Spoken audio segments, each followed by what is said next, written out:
বাবু, আমার প্রশ্ন হচ্ছে, দুর্নীতির আগুনে জ্বলে পুড়ে মরছে বাংলার মানুষ, 27টা প্রাণ চলে গিয়েছে, এখনো হাড়গোড় পড়ে রয়েছে। অমিত শাহ এসে বলছেন, বীর দর্পে বলছেন যে দুর্নীতির কারণে এই হয়েছে, কিন্তু দুর্নীতির কারণে তৃণমূল যদি এই কাজ করে থাকে তাহলে তো ব্যবস্থা নিতে হবে, সরকারের পরিবর্তন প্রয়োজন। পরিবর্তন দেখতে পাচ্ছেন কি? বলুন দেবাশিস বাবু। দেখুন, এখানে আনন্দপুরের যে বিষয়টা সেটা মনে রাখতে হবে, কলকাতার বুকের উপরে মোটামুটি, সেটা পঞ্চায়েত জমি হতে পারে, ইস্টার্ন ওয়েটল্যান্ড হতে পারে, কিন্তু একদম খাস কলকাতায়। আর আমরা জানি দক্ষিণ কলকাতার শহীদ স্মৃতি কলোনি থেকে শুরু করে জাভেদ খানের একদম সায়েন্স সিটির কাছাকাছি ভিআইপি গুলশান কলোনি অবধি সমস্তটাই ইস্টার্ন বাইপাসের পূর্ব দিকে, মানে ইস্টার্ন ওয়েটল্যান্ডস, গোটাটাই সন্দিগ্ধ। আর একদম পুরো সিপিএমের সময় থেকে এই দুর্নীতি চলছে। সেখানে ইস্টার্ন ওয়েটল্যান্ডসের পুরো এনভায়রনমেন্টাল পুরো ইস্যুগুলোকে ধ্বংস করে পুরো বেআইনিভাবে, যার কোনো লোকাল স্ট্যান্ডার্ড নাই, সেখানে সেইভাবে বানতলার চর্মশিল্প, বাসন্তী হাইওয়ে সবটাই কোয়েশ্চেন মার্কের মধ্যে। এমনভাবে ওখানে পরিকল্পনা করা হয়েছে, যেটা সন্ময়বাবু বললেন একদম সঠিক কথা। ইকোনমিটা প্যারালাল নয়, ইকোনমিটা ব্ল্যাক ইকোনমি, কালো ইকোনমি, ব্ল্যাক ইকোনমি চালাতে হবে। কেননা ব্ল্যাক সমাজ তৈরি করা হয়েছে। এই যে অঞ্চলটা আমরা দেখছি, আনন্দপুর, গুলশান কলোনি, ভিআইপি, শহীদ স্মৃতি কলোনি, মুকুন্দপুর, কালিকাপুরের আরও বিস্তীর্ণ অঞ্চল, সমস্ততে যদি আজকে সার্ভে করা হয়, আমরা এই যে ইনফিল্ট্রেশন, সেখানে আমরা রোহিঙ্গাদের পাবো, অনুপ্রবেশকারীদের পাবো। সেখানে এমন একটা ডেমোগ্রাফি যেখানে টিএমসির মানে ক্রিমিনালরা সেখানে আস্তানা গাড়ে, ওগুলো সেফ হেভেন, ক্রিমিনালদের সেফ হেভেন। আমরা কলকাতায় আমরা ইতিমধ্যে কিছুদিন আগে মেট্রোপলিটনের ওখানে আমরা একটা বিভৎস নারকীয় একটা খুন দেখেছি।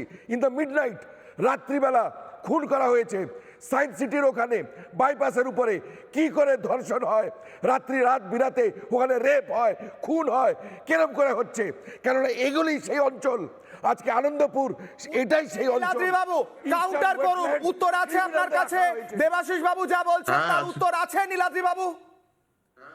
শুনুন, বেঙ্গল আর ক্যালকাটা বিপিআরডি রিপোর্টটা একটু দেখে নিন। BPRD, bureau of police research development, Bengal ranks third amongst the safest states in the country. এইভাবে যে বলছেন উত্তরপ্রদেশ বিহার, সব রকমের র্যাঙ্কিং করতে পারবেন দাদা, মার্জনা করবেন, আপনি সব রকমের র্যাঙ্কিং করতে পারবেন, কিন্তু আপনার সরকারের কাজ হচ্ছে যেটা সিপিএম এর কাজ ছিল।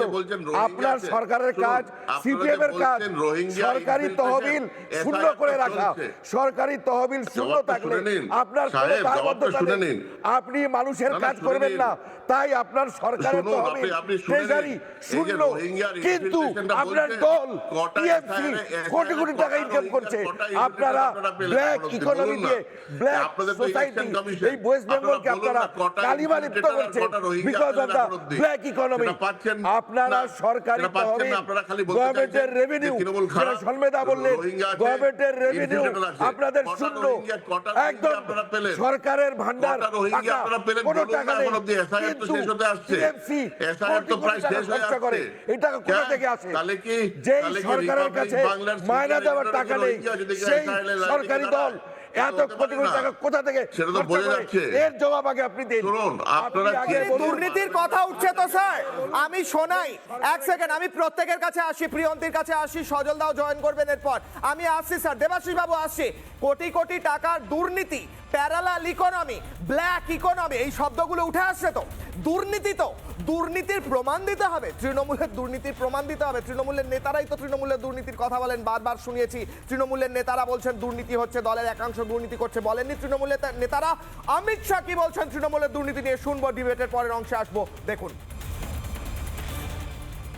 कि बंगाल की ममता सरकार से ज्यादा भ्रष्ट सरकार इस देश में एक भी नहीं। आपने भ्रष्टाचार को इंस्टीट्यूशनलाइज किया है, संस्थागत करने का काम किया है।